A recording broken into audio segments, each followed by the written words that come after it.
ICSC 10th क्लासचं फिजिक्सचं जे first lesson आहे force ते आपण बघतो आहे. याच्या पहिल्याच्या व्हिडिओमध्ये आपण मोमेंट ऑफ फोर्सचा कन्सेप्ट बघितला होता, त्याचे एक्झाम्पल्स पाहिले होते. आजच्या व्हिडिओमध्ये आपण कपलचा कन्सेप्ट पाहणार आहे, मोमेंट ऑफ कपलचा कन्सेप्ट बघणार आहे. आता कुठल्याही बॉडीमध्ये फोर्स अप्लाय केल्यानंतर जर सपोज ती बॉडी जर काय असेल पायोटेड असेल किंवा हिंज सपोर्टेड असेल, त्या बॉडीवर जर आपण फोर्स अप्लाय केला तर त्या बॉडीमध्ये टर्निंग इफेक्ट येतो. आता हा जो टर्निंग इफेक्ट बॉडीमध्ये येतो तो फक्त एकाच फोर्समुळे येत नाही. जसं आपण इथे हे मोमेंट ऑफ फोर्समध्ये पण आपण हे एक्झाम्पल बघितलेलं होतं. मोमेंट ऑफ फोर्समध्ये पण हे एक्झाम्पल समजलं होतं. ठीक आहे. तर इथे काय होतं आहे, जेव्हा ही बॉडी या ओ पॉईंटवर काय आहे पायोटेड आहे, या बॉडीवर जेव्हा आपण एक फोर्स अप्लाय केला एफ, आता या फोर्सची लाईन ऑफ ॲक्शन जी आहे ती आहे एफ पी. या बॉडीवर पी पॉईंटवर हे फोर्स काय झाला आहे ॲक्ट झाला आणि या फोर्समुळे ही बॉडीमध्ये काय आला टर्निंग इफेक्ट आला आणि बॉडी काय झाली रोटेट व्हायला लागली. आता इथे हे जे रोटेशन प्रोड्यूस झालं ते या नुसत्या एफ या फोर्समुळे प्रोड्यूस झालं असं नाही. तर इथे ॲक्च्युली दोन फोर्सेस ॲक्ट होत आहे. एक म्हणजे जे हे एफ फोर्स जे आपण अप्लाय केलं ते, आणि दुसरं एक रिॲक्शन फोर्स या ओ पॉईंटवर, म्हणजे ज्या ठिकाणी काय आहे बॉडी पायोटेड आहे, ज्या पॉईंटमधनं ही ॲक्सिस ऑफ रोटेशन पास होते, या पॉईंटवर एक रिॲक्शन फोर्स पण काय होते इथे प्रोड्यूस होते. ठीक आहे. आता हे आपलं अप्लाइड फोर्स म्हणजे ॲक्शन फोर्स म्हणू आपण आणि याला म्हणू आपण रिॲक्शन फोर्स. आता या अप्लाइड फोर्समुळे आणि या रिॲक्शन फोर्समुळे या बॉडीमध्ये काय होते कपल प्रोड्यूस होते आणि या कपलमुळे बॉडी काय होते रोटेट होते. आता हे जे रिॲक्शन फोर्स असते याची जी मॅग्निट्यूड आहे या अप्लाइड फोर्सच्या एक्झॅक्टली काय राहते इक्वल राहते आणि याची जी डायरेक्शन असते या अप्लाइड फोर्सच्या एक्झॅक्टली अपोजिट असते. ठीक. पण आता इथे आपण विचार केला अप्लाइड फोर्स आहे एफ, अप्लाइड फोर्सची मॅग्निट्यूड एफ आहे. ठीक आहे. आता या एफ फोर्सची लाईन ऑफ ॲक्शन जी आहे ती आहे एफ पी आणि या पी पॉईंटचं ॲक्सिस ऑफ रोटेशनपासून किंवा पायोटेड पॉईंटपासूनचे जे डिस्टन्स आहे ओ पी. ठीक आहे. मग या फोर्समुळे या एफ फोर्समुळे प्रोड्यूस होणारं जे मोमेंट ऑफ फोर्स आहे ते राहील एफ इंटू ओ पी. पण इथे जे रिॲक्शन फोर्स प्रोड्यूस होणार आहे या ओ पॉईंटवर, ठीक आहे, त्याची मॅग्निट्यूड एफच्या एक्झॅक्टली इक्वल आहे, डायरेक्शन एक्झॅक्टली अपोजिट आहे. पण हे जे रिॲक्शन फोर्स प्रोड्यूस होते या ओ पॉईंटवर प्रोड्यूस होते, म्हणजे पायोटेड पॉईंटवर प्रोड्यूस होते, म्हणजेच ॲक्सेस ऑफ रोटेशनवर प्रोड्यूस होते. म्हणून या फोर्समुळे प्रोड्यूस होणारं जे मोमेंट ऑफ फोर्स आहे ते असते 0. म्हणून इथे आपण हे रिॲक्शन फोर्स शो केलं नाही. ठीक आहे. पण समजण्याचा कन्सेप्ट काय आहे की जेव्हा पण कुठल्याही पायोटेड बॉडीमध्ये किंवा हिंज सपोर्टेड बॉडीमध्ये रोटेशनल मोशन जर प्रोड्यूस होत असेल, टर्निंग इफेक्ट जर प्रोड्यूस होत असेल, तर तिथे दोन फोर्सेस ॲक्ट होतात. एक म्हणजे अप्लाइड फोर्स आणि दुसरं म्हणजे काय होते तर हे जे ॲक्सिस ऑफ रोटेशन असते किंवा पायोटेड पॉईंट असते त्या पॉईंटवर काय प्रोड्यूस होते रिॲक्शन फोर्स प्रोड्यूस होते. म्हणजे आपण डोअर ओपन करण्याचं जरी एक्झाम्पल घेतलं तर त्या केसमध्ये पण दोन फोर्स तिथे काय होत आहे ॲक्ट होत आहे.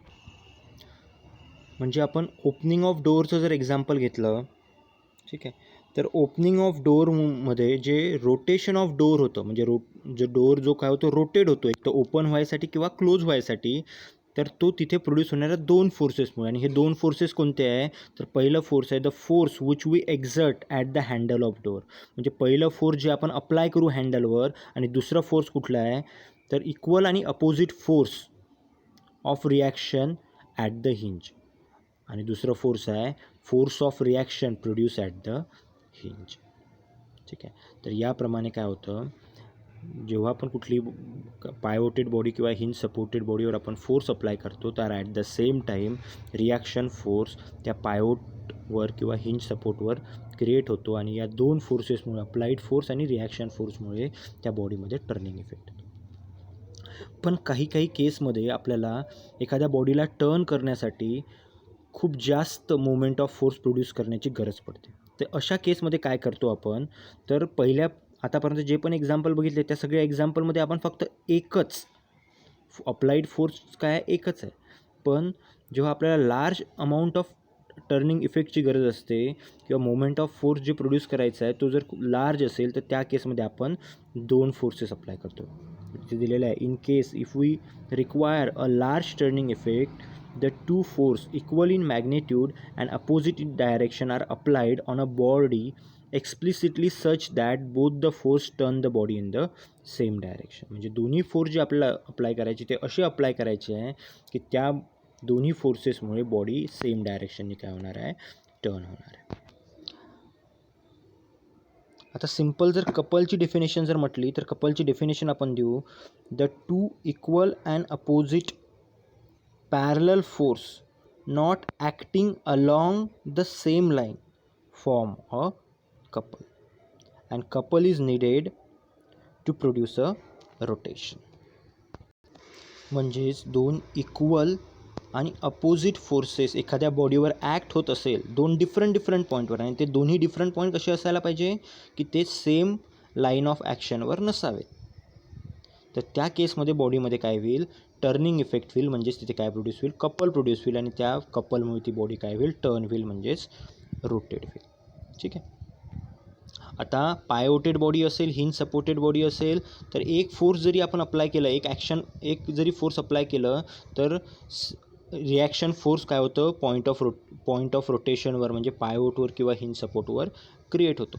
पण जर आपल्याला काय लार्ज टर्निंग इफेक्ट हवा असेल किंवा जे मोमेंट ऑफ फोर्स जे प्रोड्यूस करायचं असे आहे ते जर लार्ज पाहिजे असेल तर त्या केसमध्ये आपण काय करतो, दोन डिफरंट पॉईंटवर फोर्स अप्लाय करतो आणि हे दोन्ही फोर्समुळे बॉडी काय व्हायला पाहिजे, सेम डायरेक्शनने टर्न व्हायला पाहिजे. त्यासाठी आपण काही एक्झाम्पल बघू, कार रेंजचं वगैरे एक्झाम्पल बघू.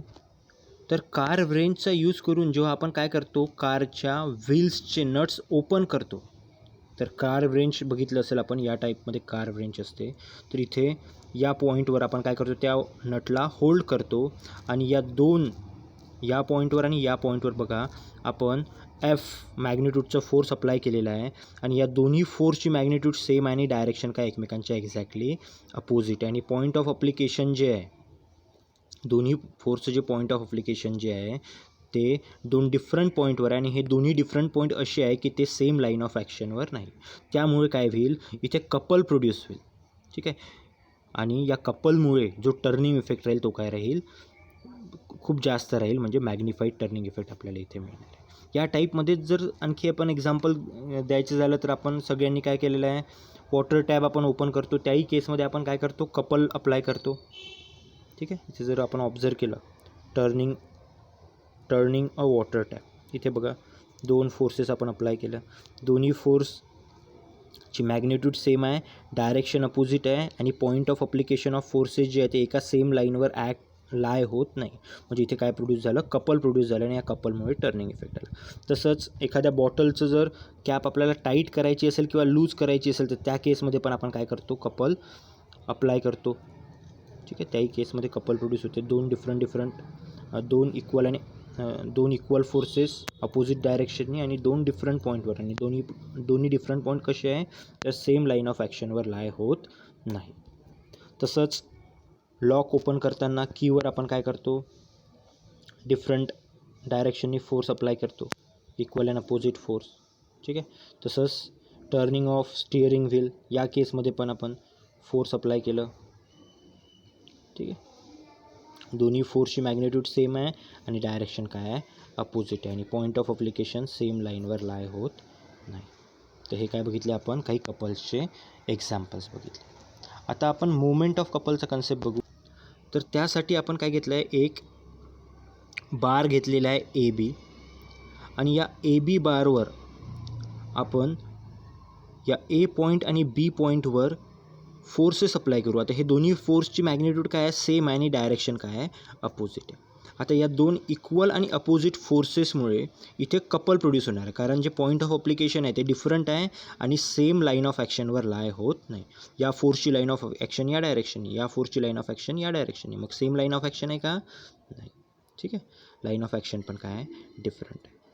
आता या दोन्ही फोर्सेसमुळे इथे काय प्रोड्यूस होणार आहे, कपल प्रोड्यूस होणार आहे आणि या कपलमुळे हा ए बी बार काय होईल, रोटेट होईल. आता इथे काय कुठल्या डायरेक्शनने रोटेट होणार आहे, हा अँटी क्लॉकवाईज. तर इथे जी कपलची जी मॅग्निट्यूड आहे म्हणजेच मोमेंट ऑफ कपल जे आहे ते आपल्याला जर फाइंड आउट करायचं आहे. आता कपल जे प्रोड्यूस होत आहे तर याच्यासाठी काय आहे, ही कपल कुठल्या दोन फोर्सेसमुळे प्रोड्यूस होत आहे, या बी पॉईंटवर अप्लाय केलेल्या फोर्समुळे आणि ए पॉईंटवर अप्लाय केलेल्या फोर्समुळे. हे दोन्ही पण काय अप्लाइड फोर्सेस आहे. ठीक आहे. तर आपण मोमेंट ऑफ फोर्सचा कन्सेप्ट बघितलेला आहे. ठीक आहे. मोमेंट ऑफ फोर्समुळे मध्ये काय केलं होतं आपण, अप्लाइड फोर्स एकच होतं. तर आपण काय करू, मोमेंट ऑफ कपल काढण्यासाठी पहिले मोमेंट ऑफ फोर्स काढू. Moment of force at point A and moment of force at point B. आणि या दोन्ही मोमेंट ऑफ फोर्सची काय करणार आहे आपण, ॲडिशन करणार आहे. तर moment of force at point A किती आहे तर आपल्याला माहिती आहे, force moment of force is equals to force into point of application of force perpendicular distance between the point of application of force and axis of rotation. आता ही A B bar जो आहे तो ओ पॉईंटवर काय आहे, पायोटेड आहे. म्हणजे हा ए बी बार कुठल्या पॉईंटच्या अलॉंगमध्ये रोटेट होईल, या ओ पॉईंटच्या. म्हणजे ॲक्सिस ऑफ रोटेशन कशामधून पास होईल, या ओ पॉईंटमधून पास होईल. म्हणजे मग एफ या ए पॉईंटवर जर आपण हे फोर्स एफ अप्लाय केलेलं आहे तर moment of force F at point A or at end A किती राहील तर force into perpendicular distance between point of application of force. Point of application of force म्हणजे A, perpendicular distance between the point of application of force and axis of rotation or pivot. ठीक आहे. म्हणजे ते perpendicular distance कुठलं झालं तर ओ ए distance झालं. मग या ए पॉईंटवरचं मोमेंट ऑफ फोर्स किती राहील, force F into distance O A. Same way दुसरं फोर्स आपण कुठे अप्लाय केलं आहे, बी पॉईंटवर अप्लाय केलेलं आहे. तर बी पॉईंटवरचं मोमेंट ऑफ फोर्स किती राहील तर force F into perpendicular distance between point of application of force म्हणजेच B and axis of rotation or point of pivot. म्हणजे कोणतं डिस्टन्स झालं ते ओ बी डिस्टन्स झालं. मग moment of force F at end B किती झालं, force into point of distance between the point of application of force and pivot म्हणजेच O B. म्हणून म्हटलं आपण moment of force F at end B is F into O B. मग या दोन्ही फोर्सेसमुळे, या दोन्ही अप्लाइड फोर्सेसमुळे जे total moment of force produce होईल किंवा त्यालाच आपण काय म्हणू, कपल जे प्रोड्यूस होईल ते किती राहील, the total moment of couple that is moment of both the forces. ठीक आहे. तर टोटल मोमेंट ऑफ कपल किती राहील तर moment of force due to moment of force at the end A plus moment of force at the end B. तर moment of force at end A किती आहे, F into O A. And moment of force at end B किती आहे तर F into O बी. एफला आपण common काढलं तर काय येईल ते ओ ए प्लस ओ बी. आता ओ ए प्लस ओ बी म्हणजेच काय झालं, ए बी. ठीक आहे. म्हणजे एफ इंटू ए बी म्हणजेच एफ इंटू डी. आता हा ए बी जो आहे याला काय म्हणतो आपण तर याला म्हणतो आपण कपल आर्म. याला म्हणतो आपण कपल आर्म. आणि ही डिस्टन्स किती दिली आहे त्यांनी, डी. म्हणजेच मोमेंट ऑफ कपल किती राहील तर फोर्स इंटू डी. मग याच्यावरून जो सिम्पल फॉर्म्युला बनतो आहे, जर आपल्याला दोन अप्लाइड फोर्सेस दिले असेल त्यांच्यामधलं डिस्टन्स दिलं असेल आणि मोमेंट